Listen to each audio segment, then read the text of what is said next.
पूरा विकास ठप अगर किसी ने किया है तो वो भारतीय जनता पार्टी की सरकार है। जनता तैयार है भारतीय जनता पार्टी को हटाने के लिए। बहुत जल्दी नेताजी का स्मारक सैफई बनकर के तैयार होगा, जिससे आने वाली पीढ़ी और तमाम समाजवादियों को हमेशा प्रेरणा मिलती रहे। जिस तरह नेताजी ने काम किया है, चाहे इटावा रहा हो या उत्तर प्रदेश में, कई महत्वपूर्ण फैसले नेताजी ने लिए वो आज भी देश की राजनीति के लिए उदाहरण बने हैं। राजनीति की ऊंचाइयों तक नेताजी जाकर के संघर्ष कर करके उन्होंने समाजवादी पार्टी को यहाँ पहुँचाया है। हम समाजवादियों की जिम्मेदारी है कि इस आंदोलन को और कैसे आगे बढ़ाया जाए। सच्ची श्रद्धांजलि यही होगी कि नेताजी के रास्ते पे चल करके संघर्ष और जो गरीब हैं, पिछड़े हैं, दलित हैं, उनको सम्मान दिलाएं। जहाँ तक हमारे पत्रकार साथी कह रहे हैं कि सरकार के लोग कल निरीक्षण या अस्पताल को देखने आ रहे हैं, मुझे याद है जिस समय सैफई यूनिवर्सिटी बनी थी उसी समय ये फैसला लिया गया था कि सैफई में सुपर स्पेशलिटी का एक नया 500 बेड हॉस्पिटल बने और देश की सबसे प्रतिष्ठित कंपनी शाहपुर जी पालन जी को पूरा का पूरा काम करने के लिए दिया था, जिससे कि ऑपरेशन थिएटर ओटी आधुनिक हों, जो बिल्डिंग बने उसमें आधुनिक सुविधाओं के साथ साथ गंभीर बीमारियों का इलाज हो और जो डॉक्टर्स काम करते हैं उनको एनवायरनमेंट ऐसा मिले और उनके तमाम जो ज़रूरतें थी उनको पूरा करने के लिए आज के समय के हिसाब से सुपर स्पेशलिटी हॉस्पिटल बनाने का फैसला लिया था। देश की बड़ी कंपनी को दिया था, लेकिन भारतीय जनता पार्टी जब से सरकार में आई है उसके मानकों को नीचा किया है, मानकों को कम करके बना रहे हैं और जिस समय बन जाना चाहिए था आज लगभग 5-6 साल डिले हो गया है, तब बन रहा है।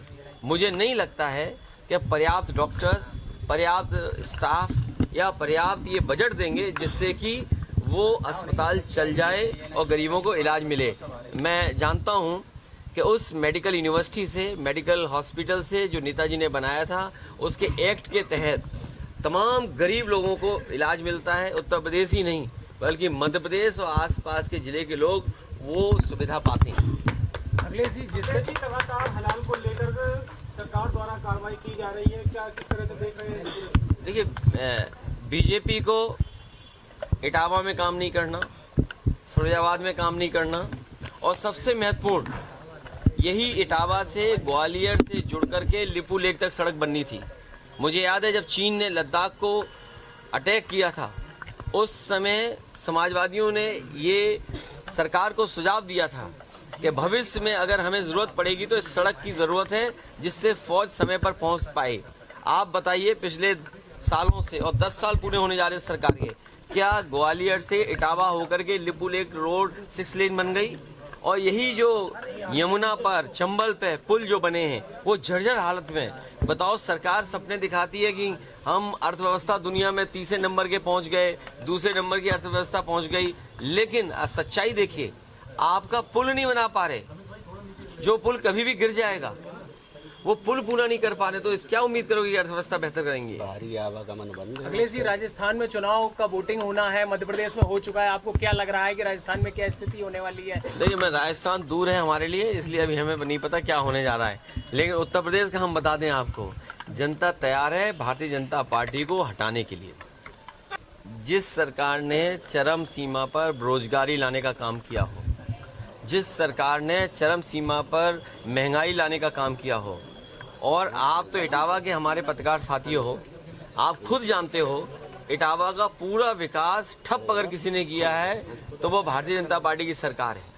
आज इटावा विकास में कहाँ पहुँच जाता, वो इसलिए रोक रहे हैं कि समाजवादियों ने काम क्यों ज़्यादा कर दिया। ये जितने भी विकास योजनाएं इसलिए रुकी हुई हैं कि समाजवादियों ने ज़्यादा काम कर दिया। अब ये इटावा वालों को सोचना है, ये तो एक इटावा का उदाहरण है। मैंने कहा यूपी और मध्य प्रदेश को जोड़ने वाला पुल जर्जर है, क्या उसको पुल बनाने जा रहे हैं? और आपको याद होगा, आपने अखबारों में भी लिखा था कि एक कोई चंबल एक्सप्रेस वे बनने जा रहा है। जब से बीजेपी की सरकार उत्तर प्रदेश को, योगी जी को पता लगा कि चंबल एक्सप्रेस वे इटावा से जुड़ करके बन के जाएगा, उन्होंने कैंसिल करा दिया।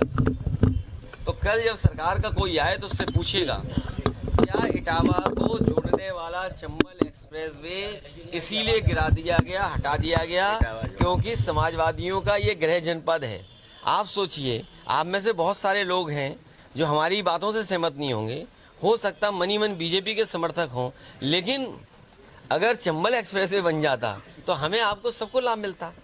तो सोचिए, केवल चंबल एक्सप्रेसवे को इसलिए रोक दिया इन्होंने क्योंकि ये इटावा समाजवादियों का, नेताजी हम लोगों का गृह जनपद है। क्या इसका जवाब है बीजेपी के पास? कोई जवाब। और फिर पत्रकार साथियों, आपके साथ भी यही होगा अगर इन्हें नहीं हटाओगे तो।